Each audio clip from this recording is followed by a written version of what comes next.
कुंवारी बड़ी बहन ने कराई छोटी बहन की शादी। पापा पापा प्लीज उठिए ना, आप हमें ये छोड़कर नहीं जा सकते। आपके बिना हम तीनों का क्या होगा।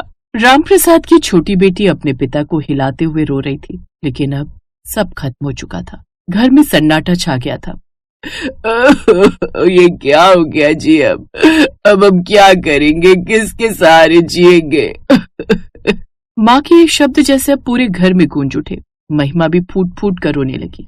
ऐसे ही दिन बीतने लगे और अब रामप्रसाद के जाने के बाद जैसे पूरा घर सूना हो गया। सभी के चेहरे उदास थे। सबको अब आगे की चिंता सता रही थी। इस घर का मुखिया ही चला गया, अब ये घर कैसे चलेगा। माँ आप चिंता मत कीजिए, मैं हूं ना, मैं सब संभाल लूंगी। उस दिन से महिमा सिर्फ एक बेटी ही नहीं रही, बल्कि वो घर की जिम्मेदारी बन गई। उसके कॉलेज के एग्जाम आने वाले थे, लेकिन उसने अपनी किताबें बीच में ही बंद कर दी। इधर रीमा के भी 12वीं के पेपर आने वाले थे। दीदी आप पढ़ाई क्यों नहीं कर रही। अब पढ़ाई बाद में रीमा, अब पहले घर संभालना है। तू पढ़ाई कर, तेरे पेपर आने वाले हैं ना। जिसके बाद उसने सबके लिए खाना बनाया। ऐसे ही कुछ दिन बीत गए। अब महिमा नौकरी के लिए इंटरव्यू देने गई। आपकी पढ़ाई अधूरी है, फिर भी नौकरी क्यों चाहिए। आमतौर पर पहले सब अपना कॉलेज पूरा करते हैं, उसके बाद पढ़ाई करते हैं। आपने ठीक कहा सर, लेकिन अभी मेरे घर को मेरी जरूरत है और मैं हार नहीं मान सकती। अगर यहाँ नहीं तो कहीं और, लेकिन मैं नौकरी लेकर रहूंगी। उसका कॉन्फिडेंस देखकर वो बॉस उससे इम्प्रेस हुआ और उसे वो नौकरी मिल जाती है। फिर शाम को वो थकी हारी घर आती है और सबको खुशी खुशी बताती है। फिर आते ही घर के काम में लग जाती है। बेटा थोड़ा आराम कर ले। आराम बाद में कर लूंगी माँ, पहले आप ये बताइए कि आपने दवाई खाई या नहीं। नहीं दीदी, वो तो आपके आने का इंतजार कर रही थी। ओह तो ये बात है। उसकी माँ पति के जाने के बाद अक्सर बीमार ही रहती थी। अब महिमा घर के काम काज करती, उसके बाद ऑफिस चली जाती। फिर सारा दिन वहाँ काम करके वो फिर से घर आती और घर के काम काज में लग जाती। ऐसे ही दिन बीतते हैं। फिर एक रोज ऑफिस में, महिमा ये फाइल आज ही पूरी करनी है, मुझे किसी भी हालत में ये काम कंप्लीट चाहिए। जी सर। अब वो देर शाम तक ऑफिस में काम करती रहती, लेकिन फिर भी उसका कुछ काम पेंडिंग रह जाता है। ओफो, शाम के 8 बज गए लेकिन काम अभी भी पूरा नहीं हुआ। अभी घर जाकर खाना भी पकाना है और माँ को दवाई भी देनी है। ऐसा करती हूँ ये फाइल घर ले जाती हूँ, बाकी का काम घर जाकर ही निपटा लूंगी। अब वो घर आ जाती है। फिर घर आने के बाद, और रीमा ये बताओ पढ़ाई कैसी चल रही है। बहुत अच्छी, देखना दीदी इस बार मैं टॉप करूंगी। ये सुनकर महिमा खुश होती है और अब वो घर के बाकी के काम में लग जाती है। सारा काम खत्म होने के बाद फिर रात 11 बजे तक वो ऑफिस के काम में लग जाती है और देर रात तक काम करती है। महिमा की जिंदगी अब ऐसे ही कट रही थी, घर से ऑफिस और ऑफिस से घर। फिर एक रोज महिमा के फोन पर एक अननोन मैसेज आया। उसके फोन पर एक फ्रेंड रिक्वेस्ट आई। महिमा ने कुछ देर तक सोचा, फिर उसने वो रिक्वेस्ट ऐड कर ली। तभी उस लड़के का मैसेज आया। हाय, मैं राहुल हूँ, आपने फ्रेंड रिक्वेस्ट एक्सेप्ट की, उसके लिए आपका बहुत बहुत शुक्रिया। कोई बात नहीं। अब धीरे धीरे उनकी बात शुरू हुई। फिर पहले उनकी दोस्ती हुई, फिर ये दोस्ती प्यार में बदल गई। महिमा तुम बड़ी प्यारी प्यारी बातें करती हो, तुम्हारी बातें दिल को छू जाती हैं। अच्छा, वैसे बातें तो तुम भी कमाल ही करते हो। मतलब कोई लड़की बोर नहीं हो सकती। औरों से मुझे मतलब नहीं, मुझे तो बस एक ही लड़की से मतलब है, और वो तुम। तभी उसकी माँ ने उसे आवाज दी। महिमा क्या हुआ बेटा, कितनी देर तक फोन देखेगी, सुबह ऑफिस भी जाना है, अब सो जाओ तुम। जी जी माँ, बस सो रही हो। अब ऐसे ही दिन बीतने लगे। फिर कुछ महीनों बाद उन्होंने मिलने का फैसला किया और फिर पहली मुलाकात उनकी कैफे में हुई। वाओ महिमा, तुम तो तस्वीर से भी ज्यादा खूबसूरत हो। महिमा शर्मा गई। फिर धीरे धीरे उनकी मुलाकातें बढ़ने लगी, फोन पर बातें बढ़ने लगी। अब महिमा अपनी जिंदगी में खुश थी, लेकिन कहते हैं ना, जहाँ ज्यादा खुशी होती है वहाँ नजर भी जल्दी ही लगती है। ऐसा ही कुछ हुआ महिमा के साथ। एक बार, अरे महिमा दीदी आज तो संडे है, फिर आज आप ऑफिस क्यों जा रही हैं? अब नहीं, वो मैं अपनी एक सहेली के साथ शॉपिंग पर जा रही हूँ। ओह वाह, शॉपिंग, मैं भी चलूं? वो क्या है ना, काफी दिन हो गए, मुझे भी बड़े दिन हो गए कहीं बाहर गए हुए। चलिए मैं भी आपके साथ चल पड़ती हूँ। अब तुम? हाँ क्यों, कोई प्रॉब्लम है क्या? नहीं, कोई प्रॉब्लम नहीं है। अच्छा ठीक है चलो। अब महिमा अपनी छोटी बहन रीमा के साथ राहुल से मिलने गई। ओफो महिमा, कितनी देर लगा दी तुमने। सॉरी राहुल, वो घर के काम निपटाते निपटाते देर हो गई। ओह तो दीदी, यानी कि ये आपकी वो फ्रेंड जिससे मिलने आई हैं आप? जैसे राहुल ने रीमा को देखा तो वो हैरान रह गया। रीमा देखने में बेहद खूबसूरत थी। काफी देर तक राहुल उससे अपनी नजरें ही नहीं हटा पाया। ये कौन है महिमा? ये मेरी छोटी बहन है रीमा, कॉलेज में है। Oh hi. Hello mister. Rahul. Rahul नाम है मेरा। नाम तो सुना ही होगा। नहीं, अभी तक तो नहीं, लेकिन अब सुन लिया। ऐसा कहकर रीमा जैसे ही मुस्कुराई तो राहुल खुद को रोक नहीं पाया। वो पहले से भी ज्यादा खूबसूरत लग रही थी। अब तो जैसे वो महिमा को पूरी तरह भूल गया। और यही हाल रीमा का भी हुआ। वो भी घर आकर राहुल के बारे में ही सोचने लगी। अब उन दोनों की नजदीकियां बढ़ने लगी और महिमा से छुपते छुपाते वो दोनों एक दूसरे से मिलने लगे। उन दोनों को एक दूसरे से अब काफी प्यार हो गया। वही अब महिमा को पहले से इग्नोर करने लगा और एक दिन महिमा ने उन दोनों को साथ में पार्क में बैठे देख लिया। राहुल, रीमा, तुम दोनों यहाँ? महिमा तुम यहाँ? ओह, तो ये सच्चाई है, इसलिए तुम आजकल मेरा फोन नहीं उठा रहे थे? वो महिमा, मैं तुम्हें बताने वाला था कि क्या राहुल? दीदी प्लीज आप गुस्सा मत होइए। वो बात ये है कि मैं और राहुल एक दूसरे को प्यार करते हैं और इस बात का एहसास हमें पहली मुलाकात में हो गया था। हम दोनों ने एक दूसरे से दूरी बनाने की बहुत कोशिश की क्योंकि हम जानते थे कि ये गलत है। आप राहुल के साथ हैं और ये आपको धोखा देने वाली बात होगी। हाँ महिमा, हम दोनों ने खुद को बहुत समझाया, लेकिन कहते हैं ना, प्यार के आगे किसी की नहीं चलती। और इस बात का एहसास मुझे रीमा से मिलने के बाद हुआ। हम तुम्हें धोखा नहीं देना चाहते थे, इसीलिए आज हम इस बात को यहीं खत्म करने आए थे। लेकिन सच तो यह है कि रीमा से मिलने के बाद मुझे एहसास हुआ कि तुमसे तो बस मुझे अटैचमेंट थी। असल में प्यार क्या होता है ये तो मैंने रीमा से मिलने के बाद जाना। मैं उससे प्यार करता हूँ, लेकिन मैं और रीमा तुम्हें दुखी नहीं देखना चाहते थे, इसीलिए हम अपनी इस उठने वाले रिश्ते को यहीं खत्म करने आए थे। मुझे माफ कर दो महिमा, लेकिन दिल पर किसी का बस नहीं होता। हाँ दीदी, हमें माफ कर दो, हम अब इस रिश्ते को आगे नहीं बढ़ाएंगे।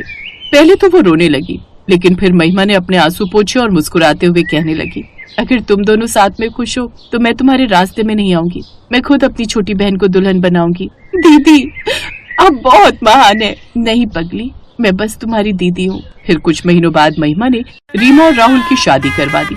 शादी की सारी तैयारियां उसने अकेले ही की। साथ ही अपनी छोटी बहन को कभी ये एहसास नहीं होने दिया कि उसके पिता नहीं है। उसने ऑफिस से कर्जा लेकर उसकी शादी अच्छे से करवाई। बेटी तू ठीक है ना? हाँ माँ, आज मेरी बहन खुश है तो मैं भी खुश हूँ। महिमा अब दिन रात मेहनत करने लगी। वो देर तक ऑफिस में काम करती ताकि ओवर टाइम से पैसे कमा सके। यूं ही समय बीतता गया और एक दिन महिमा के ऑफिस में एक नया मैनेजर आया जिसका नाम अमित था। उसकी उम्र भी महिमा के आसपास थी। उसकी पत्नी की मौत हो चुकी थी और उसका एक छोटा बेटा आरव था जो कभी कभार अपने पापा के साथ ऑफिस आ जाता। आंटी आप बहुत अच्छी हो। मेरी मम्मी थी ना, वो भी बिल्कुल आपकी तरह ही मुझे कहानियां सुनाती थी। ये सुनकर महिमा मुस्कुरा दी, लेकिन अमित अपने बेटे को महिमा के साथ देखकर बड़ा खुश होता। अब धीरे धीरे अमित और महिमा करीब आने लगे। आप बाकी लोगों से अलग हैं, बहुत मजबूत हैं। मजबूरी ने मजबूत बना दिया सर। एक बात कहूँ महिमा, क्या आप मुझसे शादी करेंगी? मुझसे शादी? लेकिन मैं साधारण परिवार से आती हूँ। उससे मुझे फर्क नहीं पड़ता, तुम बहुत अच्छी हो और मुझे पसंद हो। अब महिमा ने हाँ कर दी और कुछ समय बाद उसकी शादी सादगी से हो गई। फिर एक रोज रीमा राहुल के साथ महिमा से मिलने आई, जहाँ महिमा का बड़ा सा ससुराल था और अब वो अपनी माँ को भी उसी घर में ले आई थी। दीदी आज आप सच में खुश लग रही हो। मैं आपके लिए बहुत खुश हूँ क्योंकि आज पहली बार मैंने अपने लिए जीना सीखा है और अब मैं सच में बहुत खुश हूँ। किसी ने सच ही कहा है, सच्चा प्यार और त्याग कभी व्यर्थ नहीं जाता। जो दूसरों की खुशी के लिए खुद को भूल जाता है उसे एक दिन उसकी जिंदगी में खुशी जरूर मिलती है।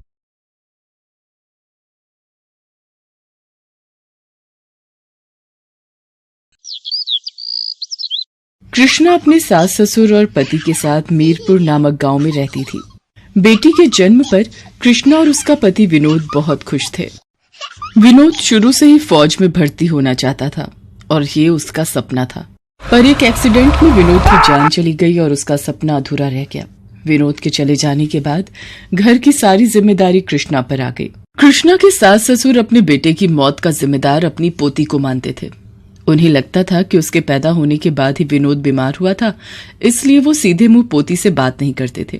कृष्णा गांव के साहूकारों के खेतों में काम करके घर का गुजारा करती थी।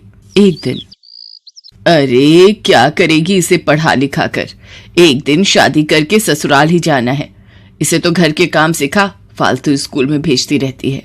तुम्हारी सास सही कह रही है, इसे स्कूल में पढ़ने भेजेगी तो गांव वाले बातें बनाएंगे। तुझे पता भी है कि हमारे गांव में लड़कियां स्कूल में नहीं पढ़ती, लड़के ही स्कूल में पढ़ते हैं और बड़ी बड़ी नौकरी पर लगते हैं। कोई फौज में जाता है, कोई डॉक्टर बनता है, कोई इंजीनियर बनता है। पर लड़कियों को घर के काम ही शोभा देते हैं। हाँ। कृष्णा अपनी सास ससुर की बातों का जवाब नहीं देती और केशवी को स्कूल छोड़ने चली जाती है। ये लो, अब एक लड़की भी स्कूल में पढ़ेगी। भाई क्या जमाना आ गया भाई, बताओ हैं? हमारे गांव में तो लड़कियां सिर्फ चूल्हा चौका ही सीखती हैं, पर ये कृष्णा तो हमारे गांव को बदनाम करने पर तुली हुई है भाई। ऐसा है भाई, जब पति सिर पर होता है तो थोड़ा डर होता है। अब सास ससुर ठहरे बूढ़े, उनकी बातों का तो इस पर फर्क नहीं पड़ता होगा, इसलिए अपनी मनमानी कर रही है। माँ, गांव में सब ऐसे क्यों बोल रहे हैं? कल मुझे रजनी भी यही कह रही थी कि हम लड़कियों को स्कूल जाने की कोई जरूरत नहीं है, हमें घर के काम सीखने चाहिए, स्कूल हमारे लिए नहीं बना है। केशवी बेटा, तू इन सब की बातों पर ध्यान मत दिया कर। तुझे एक दिन फौज में भर्ती होना है और अपने पिता के सपने को पूरा करना है, इसलिए तू पढ़ाई के लिए खूब मेहनत कर। कृष्णा केशवी को समझा देती है। उस दिन से केशवी पढ़ने में खूब ध्यान लगाती थी, पर उसकी पढ़ाई की बात गांव के मुखिया तक पहुंचती है और वो कृष्णा को बुलाता है। देख कृष्णा, मैंने सब सुन लिया है। तू अपनी बेटी को स्कूल में पढ़ा रही है, लेकिन तू जानती है हमारे इस गांव में लड़कियों को पढ़ने की इजाजत नहीं है। यहाँ पर सिर्फ लड़के ही पढ़ते हैं, इसलिए आज के बाद तू अपनी बेटी को स्कूल नहीं भेजेगी। नहीं चौधरी साहब, मैं अपने विचार नहीं बदलूंगी। मैंने केशवी के पिता को वचन दिया था कि बड़े होकर वो फौज में भर्ती होगी। तू मेरे आगे अपनी जुबान चलाती है। अगर तुझे अपनी बेटी को पढ़ाना है तो तू इस गांव में रहकर तो ऐसा नहीं कर सकती। हाँ, कहीं और जाकर रहना है तो रह ले, पर मैं अपने गांव में तुझे नहीं रहने दूंगा। कृष्णा घर आती है और अपना सामान बांधने लगती है। अरे तेरा दिमाग खराब हो गया है? अच्छा खासा गांव में घर है, रहने को जगह है, और तू काम भी कर रही है। अब हम बूढ़े बुढ़िया को लेकर तू कहाँ कहाँ भटकेगी? तू चौधरी साहब की बात को मान क्यों नहीं लेती? लड़की को बड़ा करके ससुराल विदा कर, वो तेरी सबसे बड़ी जिम्मेदारी है। नहीं बाबूजी, मैं अपनी बच्ची को पढ़ाई नहीं छोड़ने दूंगी। हम कहीं और चलकर रह लेंगे। वैसे भी इस गांव में लड़कियों की कोई इज्जत नहीं है। कृष्णा बहुत परेशान थी कि वो अपने पति का सपना कैसे पूरा करेगी। कृष्णा के ससुर के मन में यही सवाल चल रहा था कि किस तरह से वो अपनी बहू को इस गांव से जाने के लिए रोके। तभी उनके सपने में उनका बेटा विनोद आता है। बाबूजी, कृष्णा को इस समय आपकी बहुत जरूरत है। अपनी बेटी को फौज में भर्ती होने का सपना मैंने और कृष्णा हम दोनों ने देखा था। मैं चाहता हूं आप कृष्णा की मदद करो और मेरा सपना पूरा करो, तभी मेरी आत्मा को शांति मिलेगी। बाबूजी, मेरी बेटी फौज में जाएगी, देश की रक्षा करेगी तो मेरी आत्मा को बहुत खुशी मिलेगी। इतना कहते ही विनोद की आत्मा गायब हो जाती है और उसके पिता की आंख खुल जाती है। वो सारी बात अपनी पत्नी को बताता है और दोनों की आंखों में आंसू आ जाते हैं। अगर हमारे बेटे की आत्मा को ऐसा करके शांति मिलती है तो हम अपनी बहू और पोती का साथ जरूर देंगे। हम उसके साथ ये गांव छोड़ देंगे। और फिर अगले दिन कृष्णा अपने सास ससुर और केशवी को लेकर जम्मू आ जाती है और वहीं पर एक किराए का कमरा लेती है। कृष्णा वहां एक कपड़ों की दुकान पर नौकरी करने लगती है और केशवी को स्कूल में डाल देती है। धीरे धीरे समय बीतता है और केशवी बड़ी हो जाती है। वो अपनी ट्रेनिंग पूरी करती है और फौज में भर्ती हो जाती है। अपनी फौजी बेटी को अपने सामने देखकर कृष्णा बहुत खुश थी। पोती को फौजी बना देख और अपने बेटे का सपना पूरा होता देख केशवी के दादा दादी की आंखों में खुशी के आंसू आ जाते हैं। तभी केशवी के मोबाइल पर फोन आता है।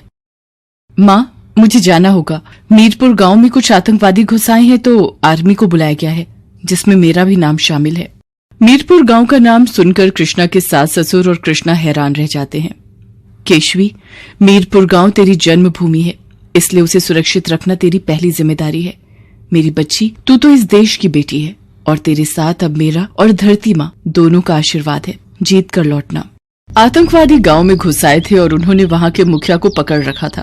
केशवी आर्मी फोर्स के साथ मिलकर आतंकवादियों को पकड़ लेती है। गांव के मुखिया को जब पता चलता है कि केशवी उन्हीं के गांव की बेटी है तो वो अपने किए पर बहुत शर्मिंदा होते हैं। मुझे माफ कर दो बेटी, मैंने तुम्हारे परिवार को इस गांव से जाने के लिए बोल दिया था, पर आज तुम्हारी वजह से ही मीरपुर गांव के लोग सुरक्षित हैं। मुखिया जी, माँ ने मुझे यही कहकर भेजा था कि मीरपुर मेरी जन्मभूमि है और इसकी रक्षा करना मेरा कर्तव्य है, इसलिए मैंने अपना फर्ज निभाया। वीरपुर गांव का मुखिया और सारे गांव वाले मिलकर केशवी को सम्मानित करते हैं। उस दिन के बाद एक फौजी माँ की बेटी देश की सेवा में लग जाती है और मीरपुर गांव के लोगों की सोच भी बदल जाती है। Thanks for watching.